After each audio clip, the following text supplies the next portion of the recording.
come with me to complete this microneedling session. So that's the setup, and we are using the KRX brand. We start with disinfecting the face. So what I'm using is green soap. I do 2 passes with that. I think I only recorded the first pass, but you want to be thorough with this and make sure that you are disinfecting every single part of the face that you're going to be microneedling. So again, 2 passes with the green soap, and then I am going to go in with an alcohol swab, which will dry the skin, but we want the skin to be dehydrated so it can absorb as much of the serum as possible. That's a little trick that I don't think is talked about enough. It's good to dehydrate the skin and then use the serum that you want to use as a glide. Sorry. So I'm going under the eyes. I'm taking my time with this, and while I'm doing this, I'm talking her through what's going to happen next. So you always want to keep your client informed on what you're doing on their face. So you can't hear me, but what I'm telling her is, okay, next I'm going to put the numbing cream on. And this is her with the numbing cream. This will process for 20 minutes before I start. As I said, I use the serums as a glide, and then I apply the serum after I'm done microneedling as well. So in this video, you're going to see me do little droplets of the serum that I'm using, and the serum that I'm using on her forehead and mostly all over her face is the Salmon DNA, the Meso Booster from KRX. I chose this one for her because she does have some sun damage, and this serum has niacinamide and peptides that are going to boost skin repair. This also helps with hyperpigmentation, to address any hyperpigmentation, which is the small sunspots that I noticed on her skin. And of course, most importantly, it is going to boost collagen production. But so does microneedling, so twofold, she gets benefits from both ends. In order to see full effects, I wanted to make sure that I was using the correct depth. So on her forehead, I went in with 1.7, and I went in with 1.25. When I saw her skin was healthy and it was fine for her, she was comfortable, I then adjusted it, and I had it at 2 millimeters, and that was just for her forehead. So I am adjusting my needle length depending on what part of her face that I'm working on.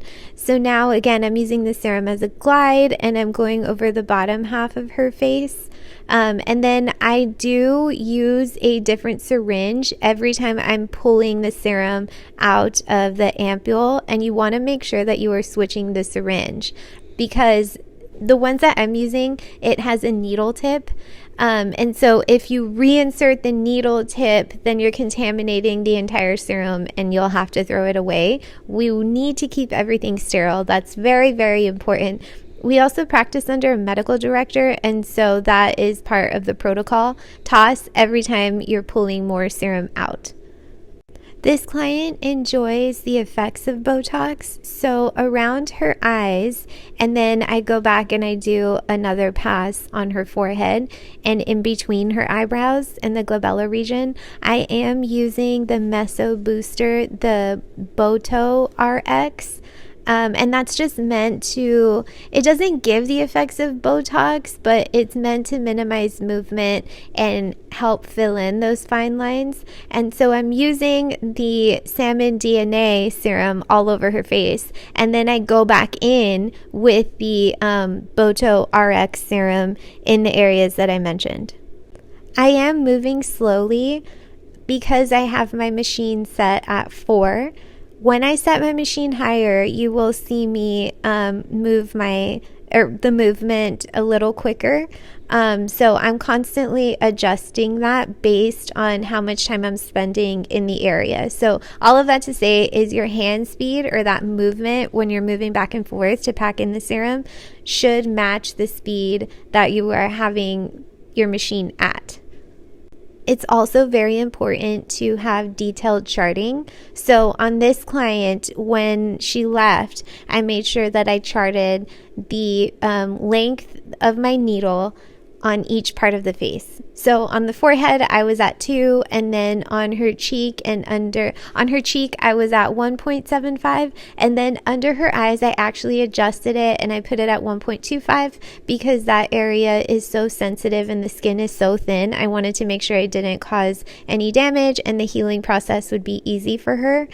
So I charted all that, and then I also charted where I use the different serums, because when your client comes back, if they loved the treatment, then repeat it. If you come back and you see other issues, like what if you see more sun damage, or she has a little bit of dullness in some areas, then you would use a brightening serum, and so you're switching up the treatment for her. So you need to make sure that you're charting everything as detailed as possible.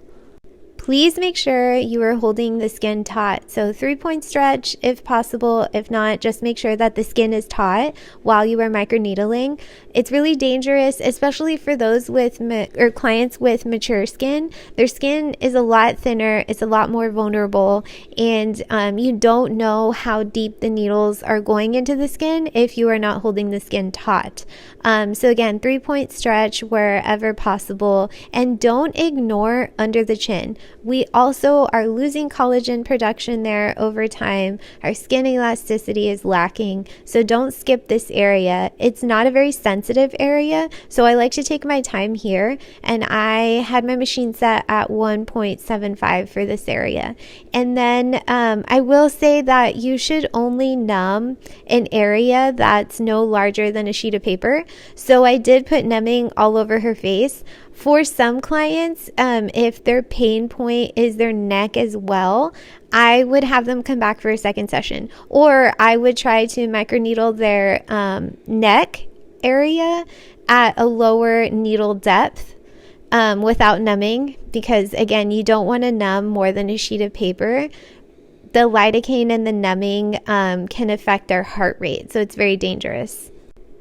This is me going back in. This is going to be my last pass, and I'm going in with the Boto RX that's meant to give the effects of Botox that I mentioned. Again, she's a big fan of Botox, so am I, so I can't wait to use this on myself on my next treatment, but I'm just going to use this as a glide, and again, this is going to be my last pass.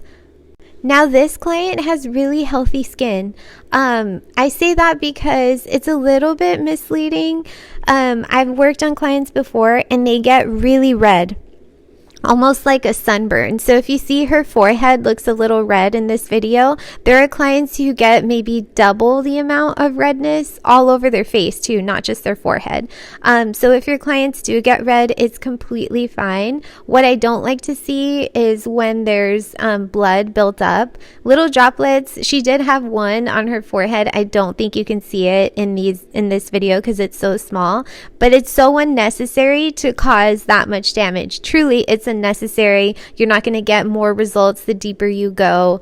2 is as deep as, or when I say deep, I mean the needle length that's coming out is as deep as I would go, and I would just do that on the forehead and the cheeks. So please don't cause more damage than you need to. You are not going to get better results by making your client's healing process more severe and more uncomfortable throughout the session. So going in with that serum again, just in the areas where I see a lot of muscle movement and fine lines, I want to treat those with this serum. And so I'm really packing in the serum while I'm doing this, and I'm making sure that her skin is still looking good. There's no reactions, there's no inflammation. It's looking really healthy right now, so I was so excited. When I am done with the treatment, I am not wiping off the serum. I am going to put the KRX mask over the serums to trap that in the skin. This mask is the Booster Biocellulose mask, and this is meant to be used after your microneedling treatment, and it really traps all of that serum that you've applied on the skin in the skin.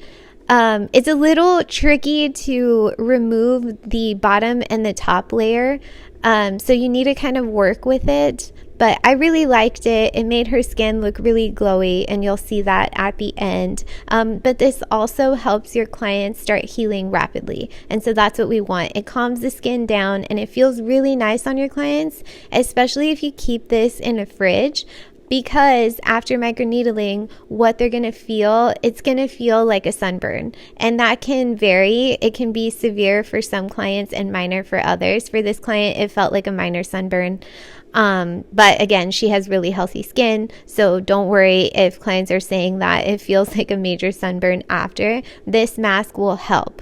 It helps keep them comfortable, and a lot of my clients really like it. And I put the sheet that goes on top on their neck. I know that looks strange here, but it has so many great ingredients for the skin. Don't waste it. Put that on their neck. Let their neck benefit from this treatment too. I let this mask sit for 10 minutes, and so my timer has gone off, and now I'm going to remove it and reveal her beautiful glowing skin. I made sure that the mask didn't go over her hairline because I don't want her to leave here with greasy looking hair.